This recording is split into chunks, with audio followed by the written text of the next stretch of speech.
وَاسْتَشْهِدُوا شَهِيدَيْنِ مِن رِجَالِكُمْ، اور گواہ بنا لو اپنے مردوں میں سے دو کو۔ رجال سے مراد مرد، یہ تو بالکل واضح ہے، اس لیے کہ اس کے بعد آگے آ رہا ہے فَإِن لَّمْ يَكُن رَجُلَيْنِ فَرَجُلٌ وَامْرَأَتَانِ مِمَّا تَرْضَوْنَ مِنَ الشُّهَدَاءِ، کہ اگر دو مرد دستیاب نہ ہو تو پھر ایک مرد اور دو عورتیں ان میں سے کہ جو تمہیں پسند ہو، جن کے اوپر اعتماد ہو، جن کے خوف خدا پر، تقوی پر، دیانت پر، عدل پر، انصاف پر تمہیں اعتماد ہو۔ تو یہاں شہیدین من رجالکم، یہاں ایک بحث ہے کہ آیا غلام کی جو ہے گواہی اس میں قابل قبول ہے یا نہیں۔ تو اس میں اگرچہ بہت سے فقہا کہتے ہیں کہ چونکہ صرف رجل کا لفظ آیا ہے، مرد ہو چاہے وہ غلام ہو اور چاہے وہ آزاد حر ہو، لیکن یہ کہ امام ابو حنیفہ اور امام شافعی یہ دونوں اس پر متفق ہیں کہ نہیں، جو غلام ہے اس کی گواہی نہیں ہوگی۔ اس کی وجہ یہ ہے کہ اس کی حاضری جو ہے وہ موقوف ہے اس کے آقا کی اجازت پر۔ آگے چل کر آئے گا ولا یاب شاہد، جب وہ بلایا جائے تو شہداء جو ہے ولا یاب الشہداء اذا ما دعوا، جب انہیں گواہی کے لیے بلایا جائے تو وہ انکار نہ کریں، انہیں حاضر ہونا ہوگا۔ لیکن ظاہر بات ہے کہ غلام جو ہے وہ اپنی مرضی کا مالک نہیں ہوتا، وہ تو اگر اس کا آقا اجازت دے گا تو جائے گا، ورنہ نہیں جا سکتا۔ لہٰذا یہ تکلیف جو ہے شرعی، یہ جو ذمہ داری ہے، رسپانسبلٹی، تکلیف کے معنی رسپانسبلٹی، اس رسپانسبلٹی سے غلاموں کو آزاد کر دیا گیا۔ یہ جو ہوں گے گواہ دو مرد ہوں گے آزاد۔ فَإِن لَّمْ يَكُونَا رَجُلَيْنِ فَرَجُلٌ وَامْرَأَتَانِ مِمَّن تَرْضَوْنَ مِنَ الشُّهَدَاءِ، تو پھر اگر نہ ہو دو مرد تو ایک مرد اور دو عورتیں جو بھی تمہارے پسندیدہ ہو، جن پر تم اعتماد کر سکتے ہو، جن پر تمہیں وثوق حاصل ہو۔ یہ ہے ذرا وہ باریک مسئلہ جس پر آج کل بڑا شور دنیا میں ہوتا ہے، اور ہماری جو ویمن لب اور جو فیمنزم کی موومنٹس ہیں ان کی طرف سے بہت شور مچایا جاتا ہے کہ یہ کیا ہے، ایک عورت جو ہے اس کی گواہی جو ہے وہ آدھی ہو گئی، دو عورتوں کی گواہی مل کر ایک مرد کی گواہی کی قائم مقام بنتی ہے۔ تو اگرچہ یہ بات اپنی جگہ پر صحیح ہے کہ خدا پنج انگشت یکساں نہ کر، نہ ہر زن زنستو، نہ ہر مرد مرد، نہ تو ہر مرد ہی مرد ہوتا ہے۔ ایسے بھی ہوتے ہیں کہ جو مرد تو ہیں لیکن زنانہ صفات کے حامل ہیں، اور ایسی عورتیں بھی ہوتی ہیں، ہر عورت عورت نہیں ہوتی کہ ہے تو عورت لیکن یہ کہ وہ بہت سے مردوں کو کے اوپر جو ہے بھاری ہو جائے۔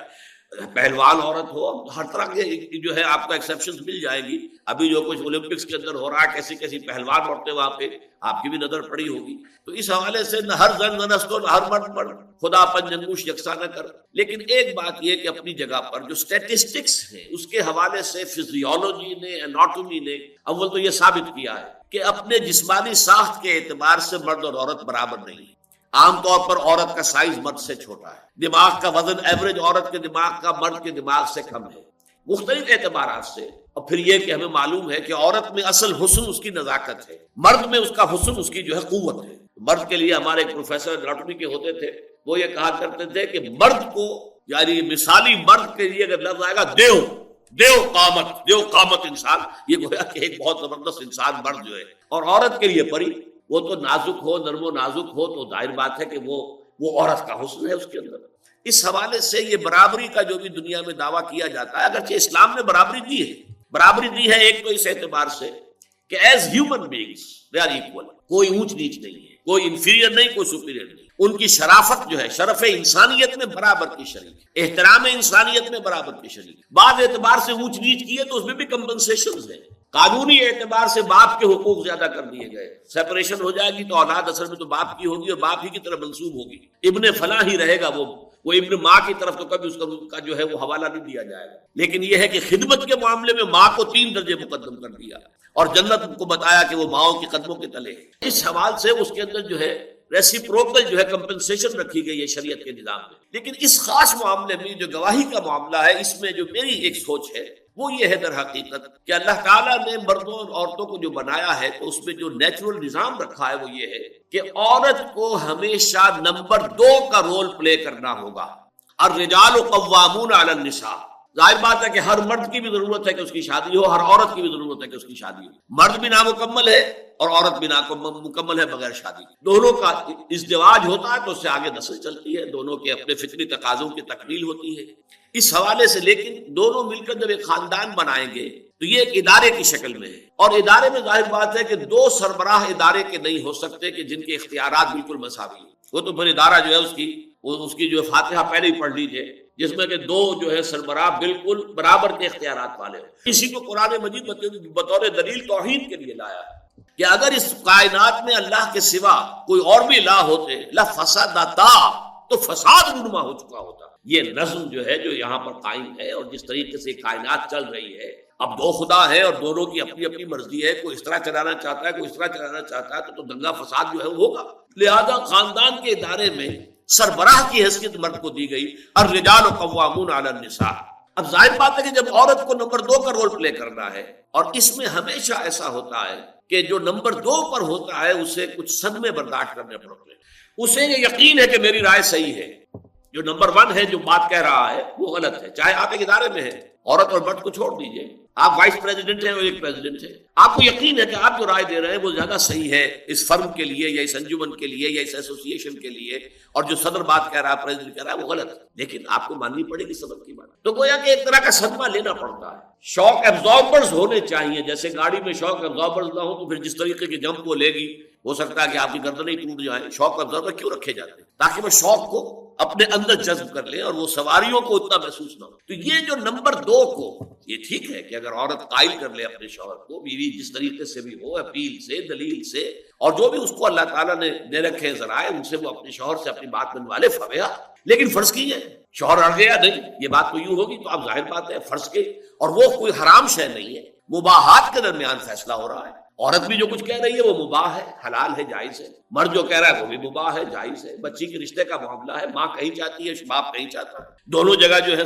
فرض کیجئے کہ برابر معاملات ہیں، تو اب کس کی بات چلے گی؟ ظاہر بات ہے کہ باپ کی بات چلے گی۔ اس حوالے سے عورتوں کو جو صدمہ پہنچتا ہے، شوق، اللہ تعالیٰ نے اس کے لیے والو رکھا ہے، نسیان۔ نسیان مردوں میں بھی ہے عورتوں میں بھی ہے۔ یاد ماضی عذاب ہے یا رب، چھین لے مجھ سے حافظہ میرا۔ اگر یہ نسیان کا سیفٹی والو نہ ہو تو زندگی اجیرن ہو جائے، ناممکن ہو جائے۔ کل فرض کیجئے آپ کے نہایت عزیز جو ہے، بلکہ فرض کیجئے آپ کا چہیتا اکلوتا بیٹا کل فوت ہوا ہے، اب اس کا صدمہ ہے، کیا یہ صدمہ 1 سال تک رہے گا؟ اگر رہے اسی شدت کے ساتھ تو آپ زندہ کیسے رہیں گے؟ اس کے لیے ضروری ہے کہ یہ آپ بھولیں اس کو، یہ صدمہ جو ہے تبھی اس کے اثرات آپ پر کم ہوں گے۔ نسیان اس اعتبار سے انسان کی ایک ضرورت ہے، یہ سیفٹی والو ہے کہ اس کے ذریعے سے جو صدمات ہیں ان کا جو بھی ایک اثر ہوتا ہے فوری طور پر، وہ کم ہوتے ہوتے پھر آدمی بھول جاتا ہے، ٹھیک ہے آیا گیا معاملہ ہو گیا، جو ہونا تھا وہ ہو گیا، لیکن فوری صدمہ جو ہوتا ہے اگر وہ برقرار رہے تو یہاں پہ کوئی شخص زندہ نہ رہ سکے۔ تو چونکہ ویسے تو مردوں کو بھی صدمے ہوتے ہیں، عورتوں کو بھی ہوتے ہیں، لیکن یہ کہ یہ معاملہ چونکہ عورت کا مسلسل رول نمبر 2 کا ہے، لہذا اس کو تو مسلسل یہ شوقس جو ہیں وہ برداشت کرنے ہوں گے، لہذا اللہ تعالیٰ نے اس کے اندر یہ سیفٹی والو زیادہ رکھ دیا۔ ایک توجیہ کی ہے ڈاکٹر عبدالسمیع صاحب نے بھی، ویسے وہ بھی اچھی توجیہ ہے، انہوں نے اضافہ کیا ہے میرے اس فکر پر، اور وہ یہ ہے کہ عورت کے اندر اللہ تعالیٰ نے جذبات کا پہلو زیادہ غالب رکھا ہے۔